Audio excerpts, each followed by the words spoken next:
Right, good morning guys, welcome to this week's video. So we're out in the forest today and we're out for a few reasons really. One is that I really just wanted to get outside and just enjoy the forest, and the other is we've got a brand new frying pan that I need to cure and I need some fat wood to do that, so I thought we'd come out into the forest and have a bit of a cook up.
What a lovely day to be out in the woods. Nice and quiet, a little bit chilly, but absolutely lovely just to be out amongst the pine.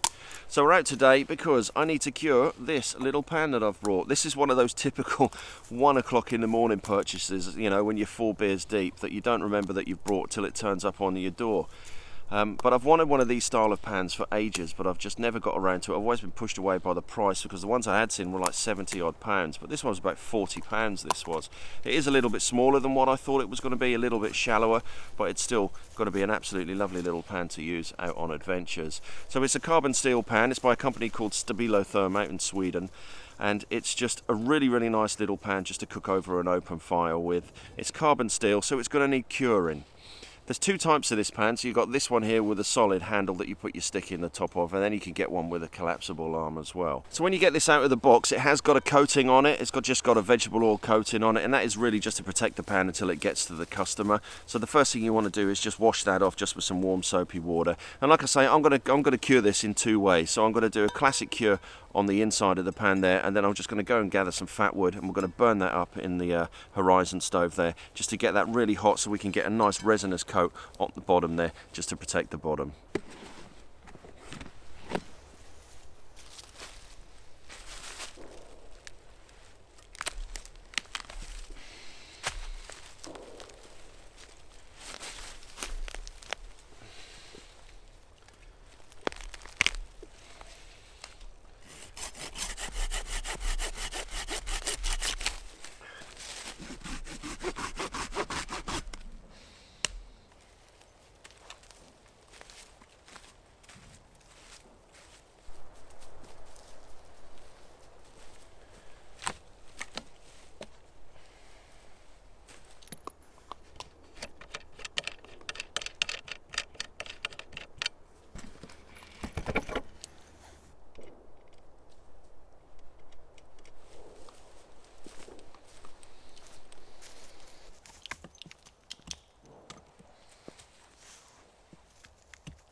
So I'm going to use a Horizon stove by Anevay today. You can see by the size of it, it's not a portable stove. It's quite lightweight, but it's an absolute fantastic stove to cook on. The great thing about using this rocket stove is the fact that it's going to burn really, really hot, and with the fatwood as well, that's going to make a really, really nice hot flame so we can get the cure on the bottom of it. We're going to get the fire started using these kindling sticks by Flamers. They're absolutely brilliant. These are, you can use just one of these, light it with a lighter, and on off you go. That's all you need. They also produce these little tiny fire lighters as well, completely sustainable. It's just basically just shavings of wood that's wrapped up in paraffin wax. I know we've got fat wood here. We could light the fire just by using the fat wood, but I had these in my bag, so I thought I'd use these.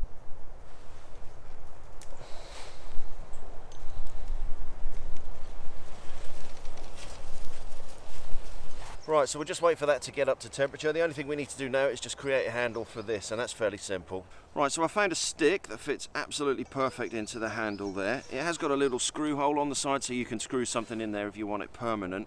But you do want to actually fix this in, because the last thing you want is to drop this into the fire with all your food in. So quite simply, you just need a tiny, tiny little stick there. Get your knife and then just flatten it out.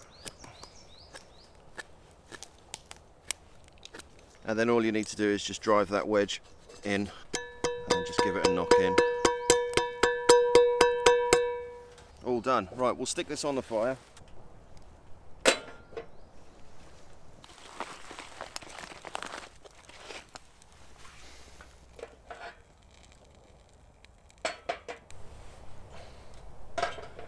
Right, now curing the pan. You need a little bit of oil. Now, a lot of people like to use a high flash point oil, something like flaxseed. But I personally like to use an animal fat, so we've just got some pork fat here. Now we're going to use this to cook with later on. Now all we're going to do is just put in a tiny amount of this first, just so that we can just coat the pan. That's all we're doing, is coating the pan.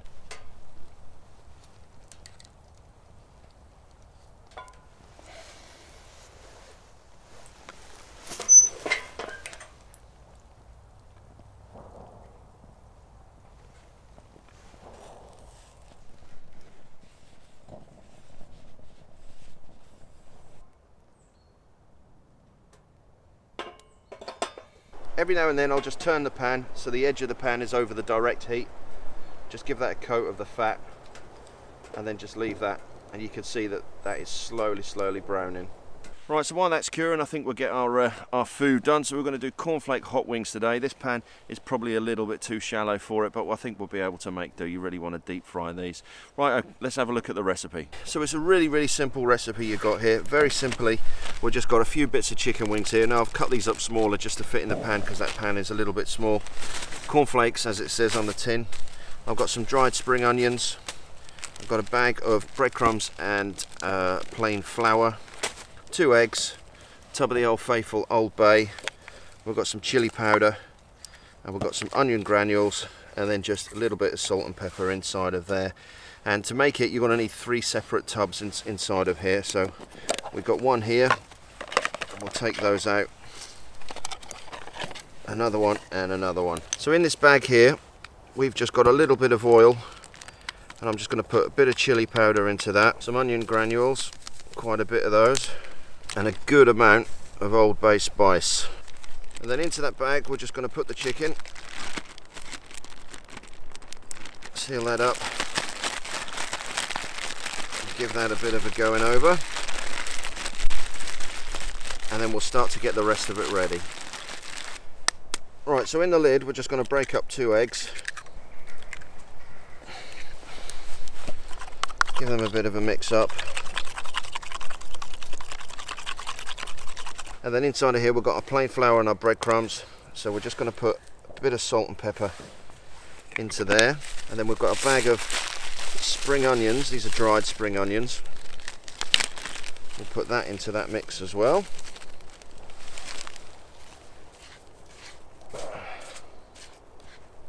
And then take your cornflakes, give them a good old crunch up. You want them fairly small. Oh, we lost half of them. And then once all your chicken is coated in your oil and spice mix, we're just going to drop that into the flour and breadcrumb mix.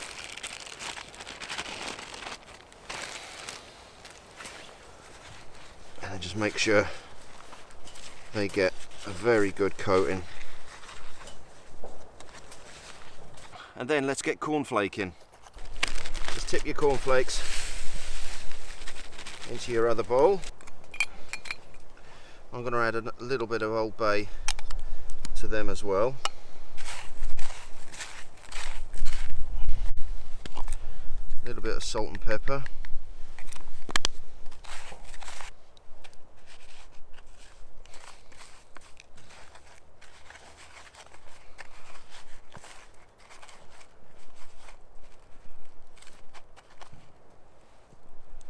Right, there we go. I'm just going to store them in there, out of the way of the dog, and then we'll get some oil in the pan.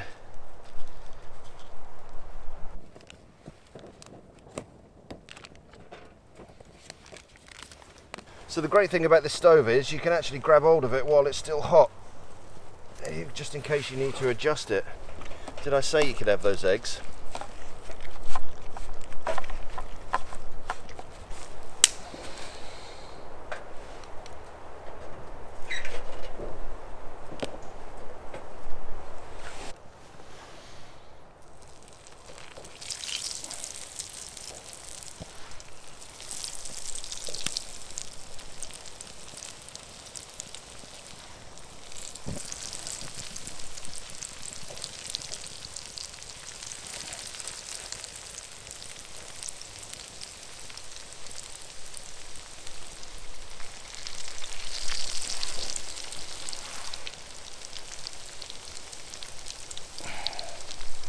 Need space for one more.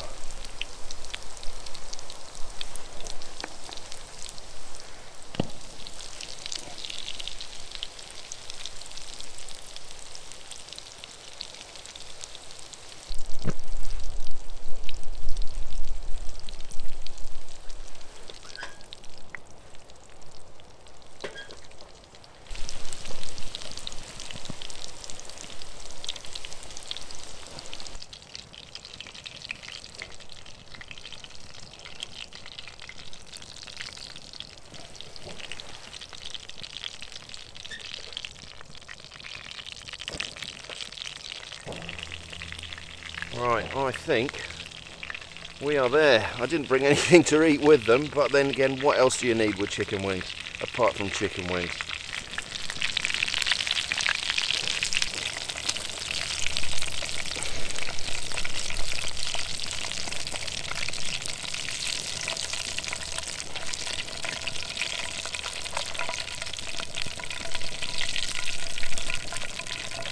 Right, I think they've sufficiently cooled down enough.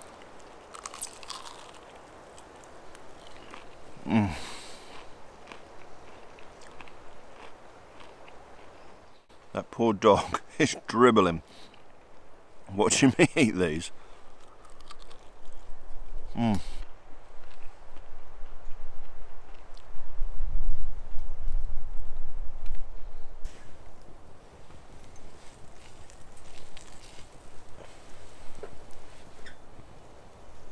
Right, so there we go, all done. So all we need to do is just give this a little bit of a wipe out with a clean cloth. It hasn't properly cured the bottom corner there, but that'll do. But the bottom there, you can see it's absolutely caked. So you just want to wipe off the soot. And that's put a nice coating on this pan. Now if you want to, you can clean off some of this because there is quite a bit of residual on this, but I generally just keep it as it is. And then what I'll do is I've just got an old cloth bag, and then I'll just store that in the cloth bag just so it doesn't get your gear dirty inside of your bag there. And there we go, all ready for loads more adventures. So thanks for joining me on this little micro adventure out in the forest today. It's been absolutely beautiful to get out here today. Bit of blue sky, not so cold after all that Baltic weather that we've had recently. I'll stick a link to Outhouse in the description below, who are the UK supplier of the Stabilotherm frying pan that we've been using today, and also stick a recipe and a method for the cornflake hot wings that we've done as well.